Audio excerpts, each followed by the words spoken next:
Hi hello friends, welcome to my channel. ಇವತ್ತಿನ special chicken chops. ಇದೇ ಪ್ರೋಸೆಸ್ನಲ್ಲಿ mutton chops ಕೂಡ ಮಾಡ್ಕೋಬೋದು. ಚಾಪ್ಸ್ ಅಂದರೆ ಯಾರಿಗೆ ತಾನೇ ಇಷ್ಟ ಆಗಲ್ಲ ಹೇಳಿ. ಅದರಲ್ಲೂ ದೋಸೆಗಾಗಿರ್ಬೋದು, ಇಡ್ಲಿ, ಮುದ್ದೆ, ರೈಸ್ಗೆ ಎಲ್ಲದಕ್ಕೂ ಸೂಪರ್ ಟೇಸ್ಟ್ ಕೊಡುತ್ತೆ. ಮಾಡೋದು ಸಹ ತುಂಬ ಸುಲಭ. ಖಂಡಿತ ಇವತ್ತಿನ ರೆಸಿಪಿ ನಿಮಗೆಲ್ಲ ಇಷ್ಟ ಆಗುತ್ತೆ ಅಂತ ಅಂದ್ಕೊಳ್ತೀನಿ. ವಿಡಿಯೋನ ಸ್ಕಿಪ್ ಮಾಡದೆ ಕೊನೆವರೆಗೂ ನೋಡಿ. ಸೊ ಬನ್ನಿ ಹಾಗಾದರೆ ಈ ರೆಸಿಪಿನ ಹೇಗೆ ಮಾಡೋದು ಅಂತಂದೇಳಿ ಒಂದು ಸಲ ಚೆಕ್ ಮಾಡೋಣ.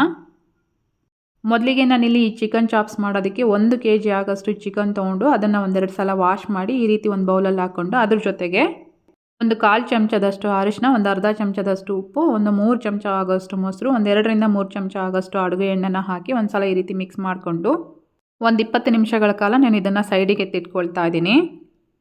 ಈಗ ಒಂದು ಪ್ಲೇಟಲ್ಲಿ ಸ್ವಲ್ಪ ಬೆಳ್ಳುಳ್ಳಿ, ಹಾಗೆಯೇ ಸ್ವಲ್ಪ ಶುಂಠಿ, ಒಂದು 8ರಿಂದ 10 ಗ್ರೀನ್ ಚಿಲ್ಲಿ, 1 ಇಡಿ ಆಗೋಷ್ಟು ಕೊತ್ತಂಬರಿ ಸೊಪ್ಪು, ಒಂದು ಅರ್ಧ ಇಡಿಯಷ್ಟು ಮೆಂತ್ಯ ಸೊಪ್ಪು, ಮತ್ತು 1 ಇಡಿಯಷ್ಟು ಪುದೀನ ಸೊಪ್ಪು, 1 ಈರುಳ್ಳಿನ ಈ ರೀತಿ ಕಟ್ ಮಾಡಿ ತೊಗೊಂಡಿದ್ದೀನಿ. ಹಾಗೆಯೇ ಇದ್ರ ಜೊತೆಗೆ 1 ಚಮಚದಷ್ಟು ಗಸಗಸೆ, ಒಂದು 8 ಲವಂಗ, ಒಂದು 5 ಏಲಕ್ಕಿ, ಒಂದು 2 ಚಮಚದಷ್ಟು ಹುರುಗಡ್ಲೆ, ಒಂದು 10ರಿಂದ 15 ಮೆಣಸು, ಒಂದು 2 ಪೀಸ್ನಷ್ಟು ಚಕ್ಕೆ, ಒಂದು 2 ಚಮಚ ಆಗೋಷ್ಟು ಧನಿಯಾ ಕಾಳು, ಒಂದು ಅರ್ಧ ಚಮಚದಷ್ಟು ಜೀರಿಗೆನ ತೊಗೊಂಡಿದ್ದೀನಿ. ಈಗ ಒಂದು ಕಡಾಯಿಗೆ 1-2 ಚಮಚದಷ್ಟು ಎಣ್ಣೆನ ಹಾಕಿ, ಎಣ್ಣೆ ಬಿಸಿ ಆಗ್ತಾ ಇರಬೇಕಾದ್ರೆ ಧನಿಯಾ ಕಾಳನ್ನು ಹಾಕಿ ಅದ್ರ ಜೊತೆಗೆ ಸ್ಪೈಸಸ್ ಎಲ್ಲ ಏನು ತೊಗೊಂಡಿದ್ನಲ್ವ ಅದನ್ನು ಸಹ ಇದರಲ್ಲಿ ಹಾಕಿ, ಶುಂಠಿ ಮತ್ತು ಬೆಳ್ಳುಳ್ಳಿ, ಗ್ರೀನ್ ಚಿಲ್ಲಿ, ಈರುಳ್ಳಿ ಏನು ತೊಗೊಂಡಿದ್ನಲ್ವ ಅದನ್ನು ಸಹ ಇದರಲ್ಲಿ ಹಾಕ್ಕೊಂಡು 1-2 ನಿಮಿಷ ಇದನ್ನು ಈ ರೀತಿ ಫ್ರೈ ಮಾಡ್ಕೊಂಡ್ಮೇಲೆ ಕೊತ್ತಂಬರಿ, ಪುದೀನ, ಮೆಂತ್ಯ ಸೊಪ್ಪನ್ನು ಹಾಕಿ 1-2 ನಿಮಿಷ ಇದನ್ನು ಈ ರೀತಿ ಚೆನ್ನಾಗಿ ಫ್ರೈ ಮಾಡ್ಕೊಂಡ್ಮೇಲೆ ಕೊನೆಯದಾಗಿ ಹುರಿಗಡಲೆ ಏನು ತೊಗೊಂಡಿದ್ನಲ್ವ ಹುರಿಗಡಲೆ ಹಾಕಿದ ಮೇಲೆ ಜಸ್ಟ್ 1 ನಿಮಿಷ ನಾನು ಇದನ್ನು ಈ ರೀತಿ ಫ್ರೈ ಮಾಡಿಕೊಂಡು ಇದು ಕಂಪ್ಲೀಟಾಗಿ ತಣ್ಣಗಾದ್ಮೇಲೆ ನಾನು ಇದನ್ನು ಮಸಾಲೆನ ರುಬ್ಕೊಳ್ತಾ ಇದ್ದೀನಿ. ಇದು ಬಿಸಿ ಇದ್ದಾಗಲೇ ರುಬ್ಕೊಂಡ್ರೆ ಮಸಾಲೆ ಟೇಸ್ಟ್ ಅನ್ನೋದು ಚೇಂಜ್ ಆಗಿಬಿಡುತ್ತೆ. ಹಾಗಾಗಿ ಇದು ಸ್ವಲ್ಪ ತಣ್ಣಗಾದ್ಮೇಲೆ ನಾವು ಮಸಾಲೆನ ರುಬ್ಕೋಬೇಕಾಗುತ್ತೆ. ಇವಾಗ ಅದೇ ಕಡಾಯಿಗೆ ಸ್ವಲ್ಪ ಎಣ್ಣೆ ಹಾಕ್ಕೊಂಡು ಎಣ್ಣೆ ಬಿಸಿ ಆಗ್ತಾ ಇರಬೇಕಾದ್ರೆ 2 ಪಲಾವ್ ಎಲೆ, 1 ಸ್ಟಾರ್ ಹೂವು, ಒಂದು 3 ಈರುಳ್ಳಿನ ಈ ರೀತಿ ಕಟ್ ಮಾಡಿ ಫ್ರೈ ಮಾಡ್ಕೊಳ್ತಾ ಇದ್ದೀನಿ. ಈರುಳ್ಳಿ ಸ್ವಲ್ಪ ಫ್ರೈ ಆದಮೇಲೆ ಸ್ವಲ್ಪ ಮೆಂತ್ಯ ಸೊಪ್ಪು ಸಹ ಕಟ್ ಮಾಡಿ ಹಾಕ್ಕೊಂಡಿದ್ದೀನಿ.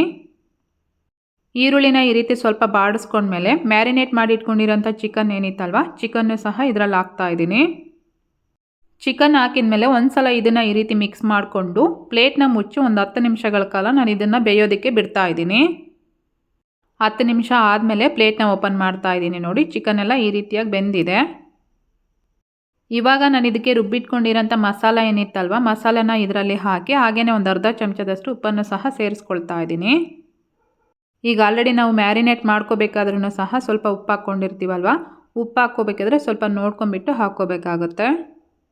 ಮಸಾಲೆ ಹಾಕಿದ ಮೇಲೆ ಒಂದು ಸಲ ಇದನ್ನು ಈ ರೀತಿ ಮಿಕ್ಸ್ ಮಾಡಿಕೊಂಡು ಒಂದು 5 ನಿಮಿಷಗಳ ಕಾಲ ನಾವು ಇದನ್ನು ಈ ರೀತಿ ಬೇಯಿಸ್ಕೋಬೇಕು. ಮಸಾಲೆಯಿಂದ ಸ್ವಲ್ಪ ಎಣ್ಣೆ ಅನ್ನೋದು ರಿಲೀಸ್ ಆಗಬೇಕು. ಸೊ ನೋಡ್ತಾ ಇದ್ದೀರಲ್ವ, ಮಸಾಲೆಯಿಂದ ಎಣ್ಣೆನೂ ಸಹ ರಿಲೀಸ್ ಆಗಿದೆ.